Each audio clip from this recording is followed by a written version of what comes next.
Broadcasting live from the North Fulton Business RadioX studio, it's time for To Your Health with Dr. Jim Morrow.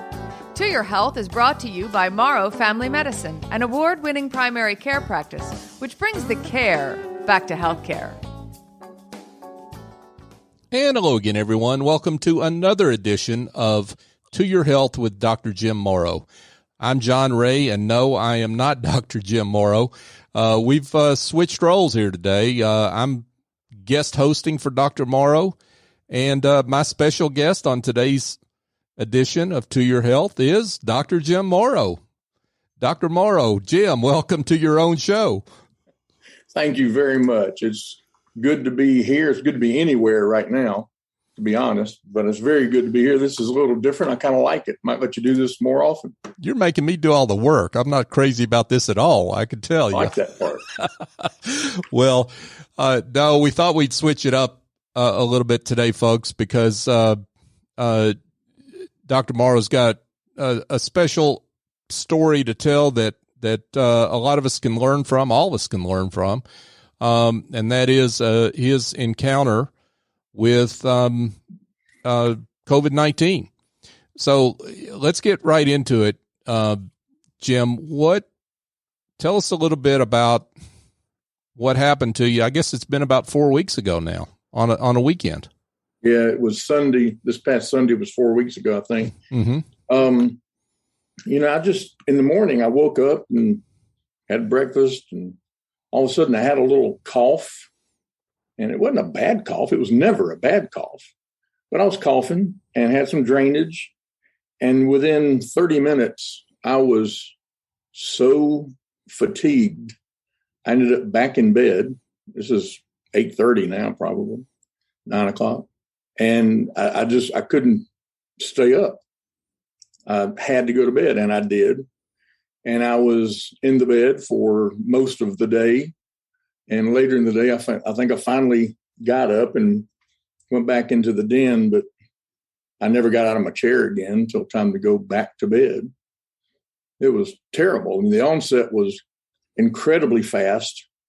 And really, that day, the main thing I had was the fatigue and that tiny little cough.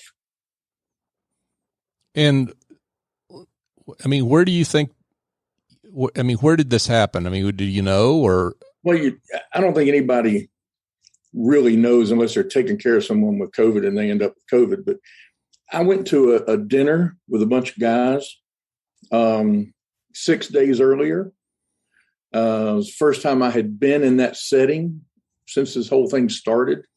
But as I've told everybody, Peggy and I felt like we were invincible. We'd had our vaccines first of the year.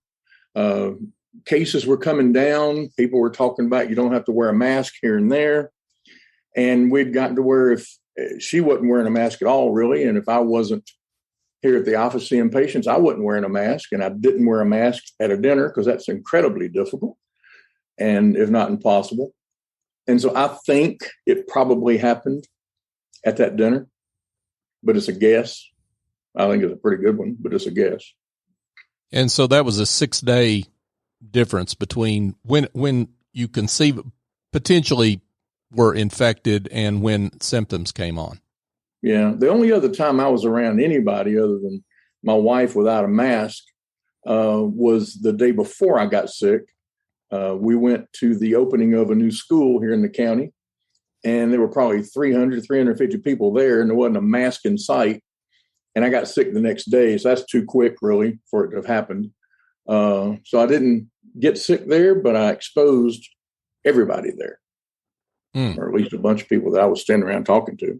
Sure. The CDC and most of the researchers have said that in order to be, quote, exposed, end quote, you need to spend 15 minutes in a 24-hour period around someone that has COVID-19. And luckily at that school, I didn't really spend 15 minutes around anybody. I didn't spend more than 5 or 8 maybe around anybody. It was a matter of trying to say hello to all the people I could in that room or in that school. So I don't know that I caused anybody any harm there, but I don't like the fact that I was infected then and didn't know it. which is a gigantic problem with this virus. And that's kind of an interesting thing. At least it's interesting to me. It's probably not interesting to anybody listening.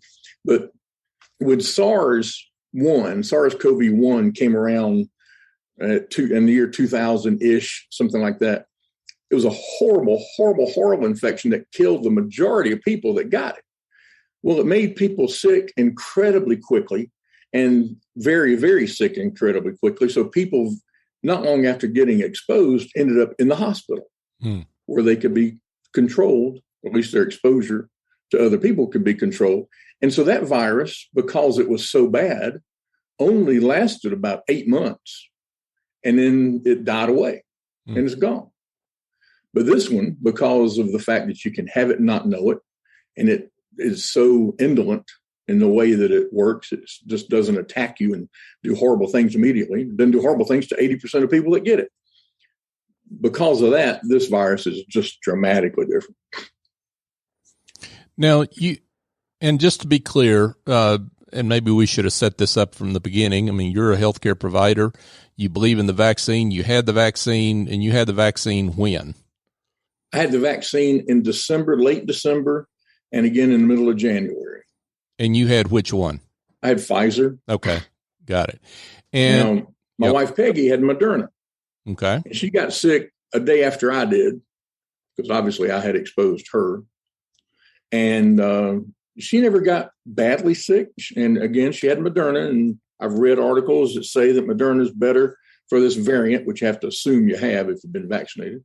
So I don't know if that had anything to do with it, but she wasn't that bad off. But I had Pfizer and she had Moderna. Okay. So back to that Sunday, I mean, you were in the your Barca lounger, as it were. You couldn't get out of it. Body aches, you say, were horrible. They started that night and mostly the next morning. Okay. And it was just like somebody was beating me with a lead pipe. I mean, it was just terrible. And I've got a lot of arthritis. I'm used to having pain here and there, but I'm telling you, this was whole body. It was terrible. It's like it'd fallen off a building or something. It was horrible. And the fatigue with it, a little bit of cough. And it's kind of crazy to admit this, but I never checked my temperature because I didn't think about it. I wasn't thinking a lot. And I never did check my temperature. So I'm not sure what my temperature was during that time. One night I sweated the bed, if you will. The next morning it was soaked. And so obviously during that night I'd had some fever and broken it. And after that, I didn't have the body aches as badly, but that was probably days 6, something like that, coming into the next weekend. Okay. It was horrible, just a horrible thing. Even up to that point, it was bad. So how do you, I mean, you described getting beaten by a lead pipe. I mean, most people hadn't been beaten by a lead pipe. So, I mean, how do you just, I mean, folks have had body aches like arthritis and as you describe, but how do you describe the depth of the pain and the exhaustion that you felt? I mean, how can you describe that? Well, if you put the exhaustion and the energy level on a scale of 10, or the lack of energy on a scale of 10, I was a 9, because I feel like in something like that, you always have to leave room to get better or worse, right? Because if you're alive, you can always get worse. So I think I was a 9 on the energy, fatigue, lethargy scale. On the body aches, I mean, I was an 8 the whole time, and it just felt like, I've seen movies where people got beat with a phone book, and they were beaten with a phone book because it doesn't leave marks on you. And it felt like somebody had been doing that. My muscles were just, if I did anything, it was just so sore and such an effort. And the weakness that goes with that, all that, saying that things were an effort, they absolutely were. The weakness was terrible.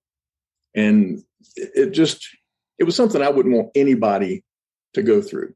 I mean, I've had the flu in the past. The flu can't hold a candle to what I was having. It was horrible. When did you know, or was it pretty immediate, that you had a COVID-19 breakthrough infection? Well, I think it was really the next morning when I was no better and I was much worse in many ways, the body aches especially. And I still had that cough, and I just realized that I probably had COVID. And I guess I got it early in the calendar of people getting breakthrough infections, because it wasn't something that was really on our radar clinically much. So I'd say it was Monday early. And then I got tested on Tuesday because I was supposed to work Tuesday. Mm-hmm. And so I came down to the office wearing a mask, miserable, and decided I needed to go to our Milton office where we do the testing. And I did. And I couldn't see patients. It was very obvious I couldn't see patients. And because even if I didn't have COVID, I had some viral infection of some sort. It was the flu, it was COVID, it was some other rhinovirus, it was something. So I didn't want to give it to anybody. So I was heading from the Milton office back to the house. And within 10 minutes of leaving the Milton office, they called me and said that I was positive. Mm. And so I knew then I was out of work 2 weeks, no matter how I felt. 10 days, no matter how I felt. And it turned out I didn't feel like it mattered. I couldn't have gone back to work if I'd wanted to. And you felt like driving? I did. Against my wife's advice, as you might imagine. But I did, and I drove down here. It was not that bad then. This was Tuesday, and I did it. I mean, I'm sitting still. There's nothing to it. And I could pay attention. So that was good. I wasn't going to get in the car if I wasn't able to concentrate. Later that week, I would not have tried it. You know, by Thursday, I was spending the entire day just sitting in my Barca lounger, if you will. Right. And I need everybody to know that it's not a Barca lounger, but it's a good term. But I need everybody to know that. Sorry, I couldn't resist that. I understand. Yeah. So, so you went through that week, and you went kind of maybe up and down a bit on fatigue, body aches, and just feeling like, you know, to use a technical term, crap, right? I mean, right. Yeah. That's exactly right. Yeah. And then there was a little turn.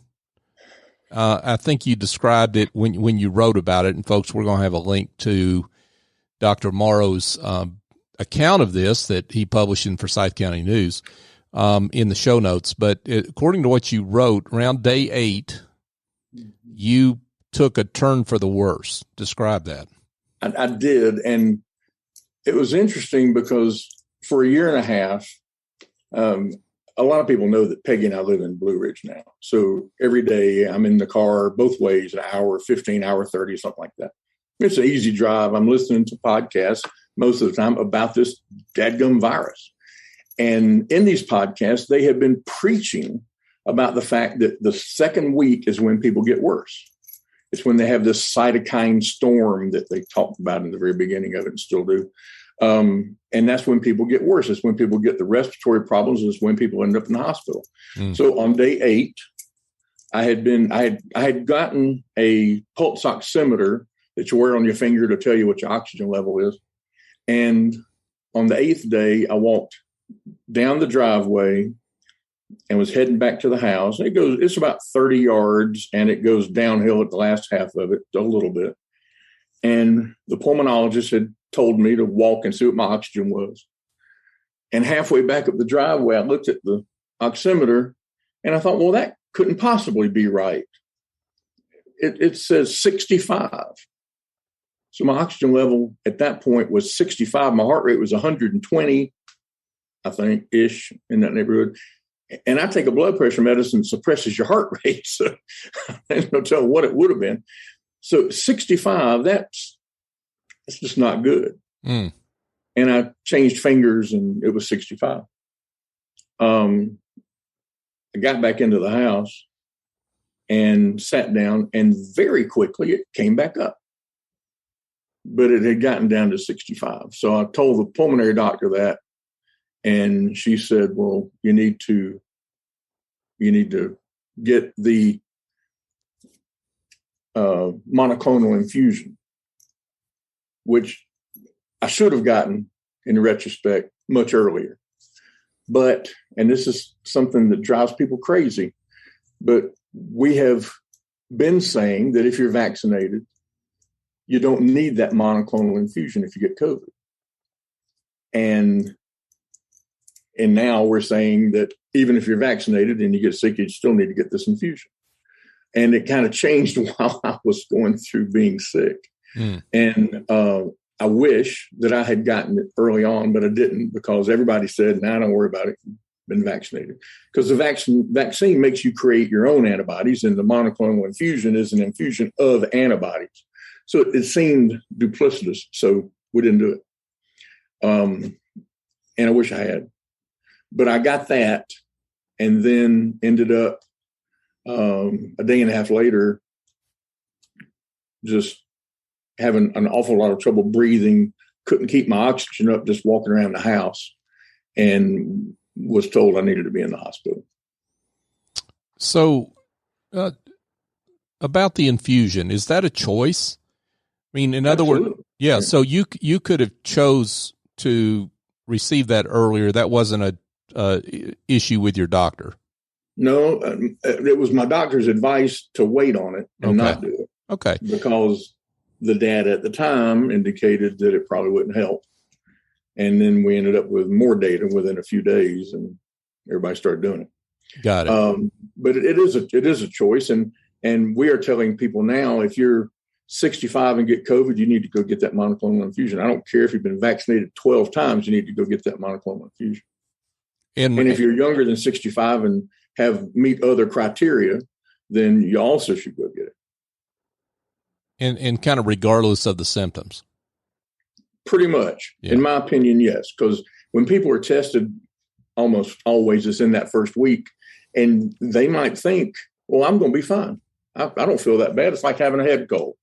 And again, 80% of people that get this kind of feel that way. Mm-hmm. So that's not a big surprise. But in the second week, they can still go south and get incredibly sick. So I think anyone that meets the criteria, if they're COVID positive, they need to get that infusion. Okay. And the way you describe it in your article is striking. I mean, what you say is it was, you really got to the point where you had to throw the kitchen sink at it. I mean, and when I went to the hospital, and this was odd because the only bed they had at Northside Forsyth at the time for a COVID patient was in the ICU.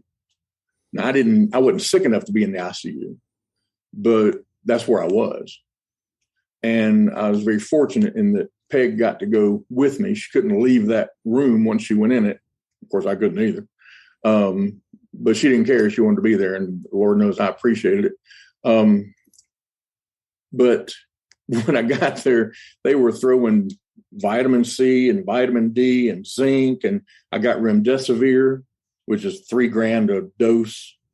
And if you're really, really sick and have to stay there, they typically do 5 doses. So you can imagine what all that adds up to. They started me on antibiotics, which scientifically I had a problem with, but as a patient, I said, give me what you got.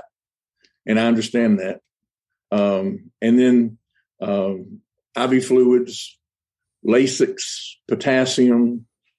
I guess that's everything. Wow. But it was crazy. So you went into ICU and you were there how long? Just one day. Okay. Incredibly fortunate. And I firmly believe that the reason I was only there one day is because that infusion 36 hours earlier started to kick in and I was getting better. Because within 12 hours of being in the hospital, my oxygen level was staying up without any problem. In retrospect, could I have done without the hospitalization? Maybe. I don't know. But at the time I went, it was the right thing to do. So at any point, did you feel like, man, I'm going to lose this fight. I'm going to die? No. Okay. I didn't. But it occurred to me several times that I might continue to get sicker and sicker. Mm-hmm. That would not have shocked me if that had happened. I'm one of the people that you hear about that's got these comorbidities. I mean, anybody that knows me knows I'm fat. That lady in the exam room last month reminded me I was fat. I was trying to tell her about needing to lose some weight, and she said, "Well, you're fat." I said, "Well, I am, but I'm not at the doctor." I've got that and blood pressure and some other stuff. And so, I'm at risk. And it occurred to me that could end up being a very long, drawn-out hospitalization. And I was just unbelievably blessed. There's no other word for it.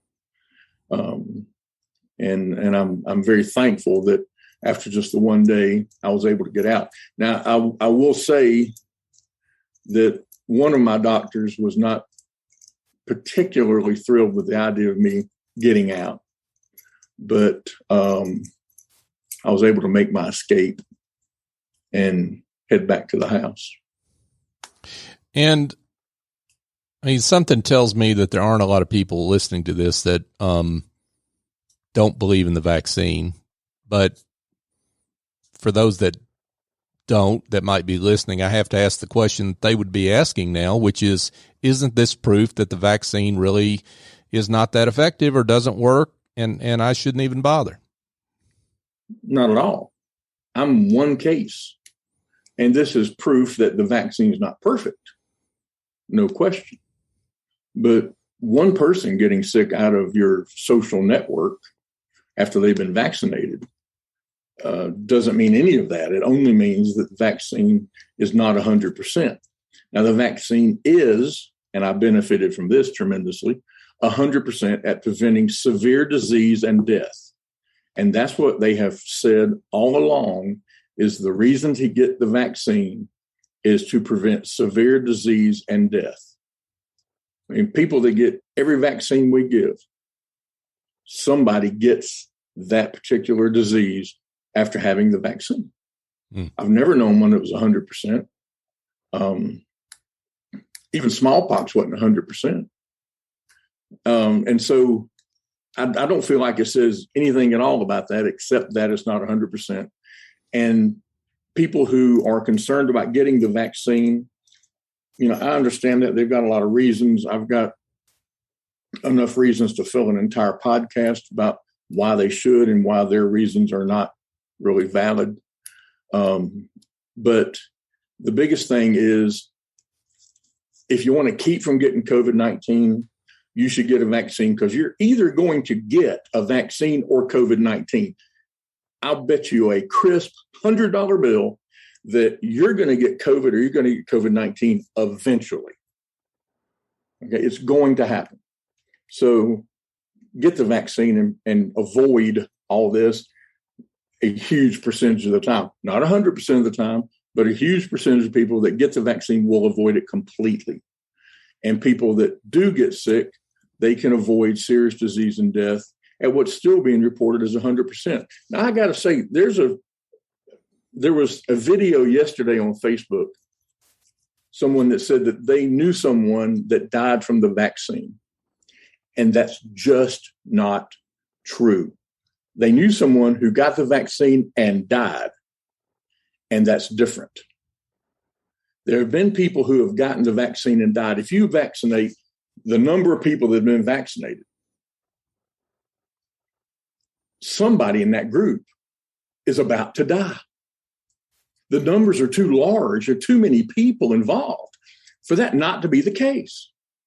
So some of those people are going to die in the time frame immediately following getting the vaccine. That's not the same thing as dying from the vaccine. That's the same thing as getting a vaccine and dying. And that's different. So if you want to prevent bad things from happening to you, and if you want to prevent getting sick and giving it to your grandfather when you didn't know yet you were sick, like I didn't know I was sick when I went to that school. If you want to prevent making your grandfather sick, who could have a much worse outcome than you, get the vaccine. For the love of Pete, get the vaccine. I firmly believe it saved my life. Because without it, I have no doubt that my course would have been dramatically worse. Compelling words here from Dr. Jim Morrow. He's with Morrow Family Medicine. That's a part now of Village Medical. And Jim, you weren't in ICU. I want to get back to ICU for a second. You weren't obviously there in an observation mode. You were there trying to get better. But I'm just curious about what you and Peggy saw there in terms of other patients, the numbers that were vaccinated versus not vaccinated. We read a lot about that. I mean, what were you able to observe and hear about what was going on this is Northside Forsyth Right. ICU? Well, when you're in there as a patient, you don't observe anything. Yeah. Because you're locked in that room and the blinds are closed or the curtain, whatever it is, and you don't see anything. But the staff was talking about, without names, obviously, about the fact that they had others in the ICU that had COVID, and most of them were being prone to laying on their stomach for 2 hours at a time, repeatedly through the day, whether they were on a ventilator or not, trying to keep the lungs moving air better. A 41-year-old died while I was there, who was unvaccinated, a 41-year-old. And in the hospital, I think the 94% comes to mind of the patients they had at the time were unvaccinated. And I don't want anybody to hold me to that number, but the vast majority were unvaccinated patients. And, you know, if you get that vaccine, you can avoid the serious part of this. And I think anybody would want to do that. So do you know whether it was the Delta variant that we're hearing about? Nah, I don't know. It's a reasonable assumption, but it's purely an assumption. After being vaccinated, you know, the vaccine was against the original strain, and I haven't read anything about people getting vaccinated and then being affected with what turned out to be the original strain. If you're in a big medical center, they'll do those tests, but they didn't do that test on me. So I don't know for sure, but I'm assuming that I had Delta. Okay. So you went home, and this is, about 10 days after the original? I went in on day 10, I think it was. I came home on 11 and had planned, obviously, to be out of work that week. And in talking to people in my office, I said, there's no way on the planet I can come see patients next week. And even the next week, which is now 2 weeks ago, I spent that week in the den in my chair. And when you spend, that's now 3 weeks of not doing anything. When you don't do anything, you get incredibly weak in a hurry, especially when you're 67 and you hadn't been working out with my trainer I used to work out with in a long time. And, you know, a million other things. But I mean, I was so weak. My legs were wobbly. In trying to do something, my hand would shake. And the mental part of this, the mental part where I was just unable to concentrate on things. You can call it a fog or whatever, but the mental part of it concerned me tremendously because I obviously needed that to get back and to get back as quickly as possible. And luckily it did, but it was right about the time I came back to work that it did. I'd like everybody to know that it was back before I came back to work. So that's an important thing, I think. But it was terrible. It was just when I finally started driving towards the end of that third week, just trying to go to a Home Depot or somewhere, I was no longer contagious. So I wasn't really concerned about that. I had no respiratory symptoms whatsoever at that point, other than the shortness of breath, no cough or anything. And I'd go to Home Depot and I'd be in there, a very, very short period of time, more than 10 minutes, since I got to go back. Because I couldn't think about how to get places. It was, is this where I turn? Is this what I do? And it was just completely bizarre. It was very strange. Wow. And so this was not like forgetfulness or even further than that, dementia or something where you really don't know why you can't remember it. I mean, or something like that. I mean, how does that compare to something like that? Well, I think it was more an inability to do multiple tasks in a row than it was a memory thing. Got it. Okay. And I do some woodworking. I could no more have gone into my shop and done anything like that than anything during those 3 weeks. And I'm very happy to say this past weekend I was able to get out there and do some stuff. But when in that 3 week period, there's no way I could have done it. So this whole situation that you've undergone, I think it comes at a time when we're seeing a lot about the booster and the need to get a booster.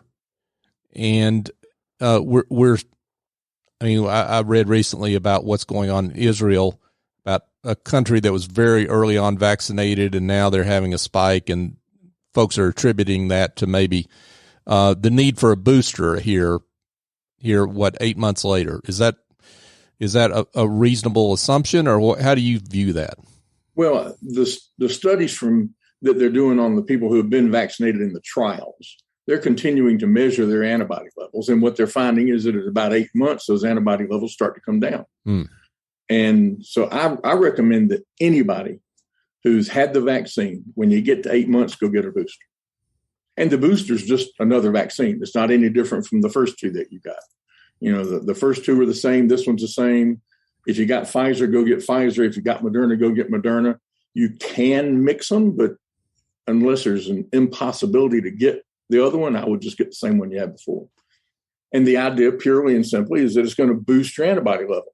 And what's pretty obvious is that people's antibody levels are falling after 8 months. And I don't think getting a third one is going to make them last a very, very long period of time. And so in 8 months, I'm not sure what we'll be doing. I guess maybe getting another one, but I don't know that. It kind of depends on what no one can know, which is how this virus continues to evolve and morph and mutate, right? Right. That's very true. And I'm sure that the vaccine will be altered in ways that will make it more effective, so that we can do a better job in the future of taking care of whatever strain and variant comes out.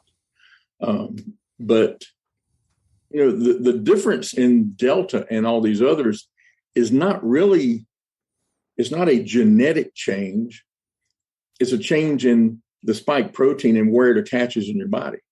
The original strain attached in the deeper part of your lungs, and so it took a bit for it to get in there, but Delta attaches in the nasopharynx, the nose and throat, back of the throat, and that kind of thing.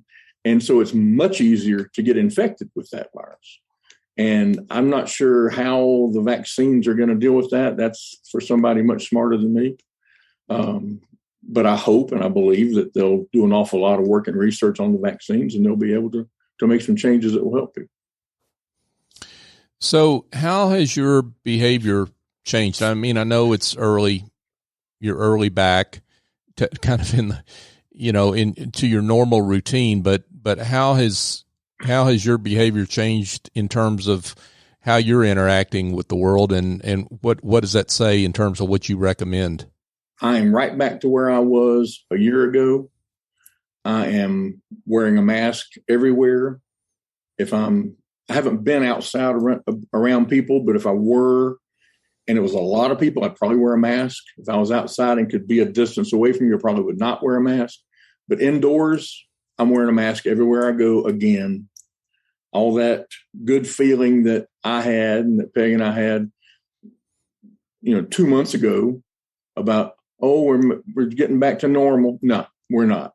We're getting back to masks. That's what we're getting back to. So that's what I'm doing. I'm wearing a mask. I'm trying to be careful about hand washing. Now, I've never been a big believer that this thing was spread dramatically by touching something that somebody touched. I think the flu does that a good bit, but it hadn't seemed that way to me. And I'm not real worried about that. But I am being very careful about respiratory stuff. Folks, again, I'm John Rade sitting in for the host, Dr. Jim Morrow, who's in the guest chair. And we're talking about his experience with, I guess we can call it COVID-19 pneumonia, right? That's exactly what I had. Okay. What I didn't say is that when I got my infusion, I think it was on that Monday night, I also had a CAT scan that day of my chest, and the CAT scan showed bilateral COVID pneumonia. And now I get to go get another one in a couple of weeks to see if it's all gone. Mm-hmm. So now, are you going to get a booster now, or has this encounter changed your antibodies such that you don't have to, or how? Talk to this layman about how that works. That's a great question. If you get the monoclonal infusion, you can't get the booster for 3 months. Okay. Because it does alter your immune system in such a way that you wouldn't respond well to the booster. So in 3 months, 2.5 now, I'll go get my booster. Got it. So I guess in terms of those that are trying to do whatever they can to keep themselves safe and others safe, beyond wearing that mask and getting the booster when they're eligible to get the booster, is there anything else that you recommend? Really, that's it. It's that and distancing. I think that's still important. A lot of people are taking vitamin D because vitamin D helps with your immune system, helps it be stronger. So, I think taking vitamin D is a fine thing. I think you should have your vitamin D level checked before you start taking vitamin D because you don't want to get too much. Vitamin C is something that for prevention, I don't see any reason for. When I got sick, they loaded me up with vitamin C. But for prevention, I don't really see that it would help. It's not going to hurt, but I don't think it's going to help. Really, there's not anything else. It's just that. Well, Jim, you have been, you're a friend of mine, so, I'm biased to you anyway, but you have just been, giving folks a lot of information and sharing what happened to you and being so open about that. And I can't tell you how grateful I am. And I know a lot of people that I've heard that read what you wrote, and I'm sure will listen to this and feel the same way. So on behalf of them and our listeners, I thank you. Well, I appreciate that. I hope that this and my article in the newspaper and anybody that talks to me, I hope I can convince somebody to go get the vaccine, because I think it's just the most important thing for any of our health right now. And I think it will be for many, many months to come. So I encourage you, please go get the vaccine. If you're still on the fence, go see your family doctor and talk to them about getting the vaccine. And if they say don't get it, come see me, because they're wrong.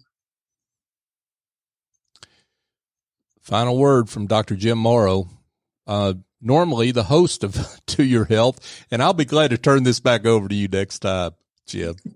I'd love to have it. This is strange. I don't like being the patient. There you go. Right. Okay, folks, I just want to remind you that this episode of To Your Health is brought to you by Morrow Family Medicine, which is now part of Village Medical. And Dr. Morrow and his team decided to align with Village Medical when they found out they wanted to spend more time with their patients and leave the financials and technology and operations to a company that does those things well behind the scenes. So you'll see the Village Medical signs pop up here in the coming months. But in the meantime and afterward, you'll get the same care that you always have at Morrow Family Medicine. So, and if you don't, let me know and we will fix it. That's important. Doesn't get any better than that. And why don't you let everybody know where they can be in touch? The best way is probably toyourhealthmd@gmail.com. And as I say that, I'm trying to remember if that's right because it's been a while. But it is toyourhealthmd@gmail.com. Awesome. And that the same invite to email you, and that goes directly to you. Doesn't go to me. That email for anybody that's got questions, any listeners that have questions on this episode or any of our other episodes, or you have topic suggestions, we'd love to hear them. So you can communicate with Dr. Morrow directly at that email address. That's right. Awesome.